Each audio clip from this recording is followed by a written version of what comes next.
आरक्षण में कथित भेदभाव को लेकर युवा राजद ने आज एक दिवसीय धरना दिया। इस दौरान युवा नेताओं ने केंद्र और बिहार सरकार पर जमकर निशाना साधा। युवा राजद नेताओं ने मुख्यमंत्री नीतीश कुमार को आरक्षण विरोधी बताते हुए कहा कि वे पिछड़ों और अति पिछड़ों के हक को लगातार नजरअंदाज कर रहे हैं। साथ ही उन्होंने केंद्र की बीजेपी सरकार पर भी आरक्षण के मुद्दे पर दोहरा रवैया अपनाने का आरोप लगाया। प्रदर्शन के दौरान युवा राजद ने फिर से 60% आरक्षण की मांग उठाई और विशेष रूप से अति पिछड़ा वर्ग को 25% आरक्षण देने की मांग दोहराई।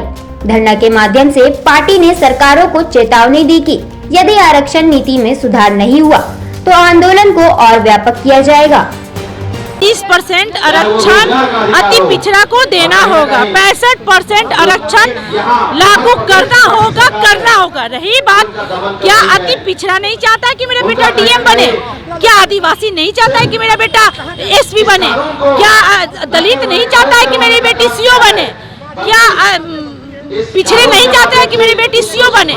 रही बात, ये जो आरक्षण चोर बैठे हैं, जो आरक्षण चोर है, ये तो कान खोल के सुन ले कि 65% आरक्षण लागू करना ही होगा किसी भी कीमत पे।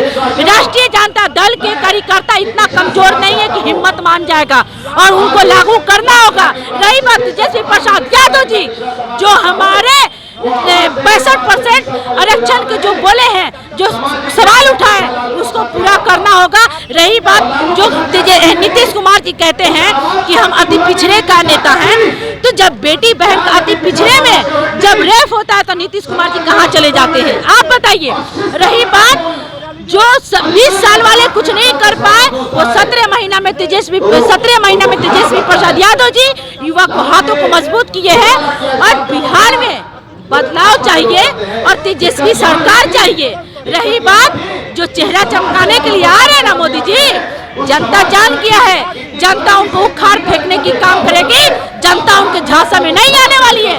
मोदी जी को माँ से मटन याद रहता है, माँ से मछली याद रहता है, माँ से मोगल याद रहता है, माँ से मुस्लिम याद रहता है, और माँ से मणिपुर याद नहीं रहता है, जो मणिपुर जल रहा है। धरना पे बैठे हुए हैं राजद के सब लोग, उनको किसी तरह से 65% आरक्षण उनको देना ही पड़ेगा, इसलिए हम लोग एकजुट हुए हैं। अगर वो नहीं सुनेंगे तो हम लोग रोड से लेकर सदन तक हम लोग उनको मनमाने का काम करेंगे।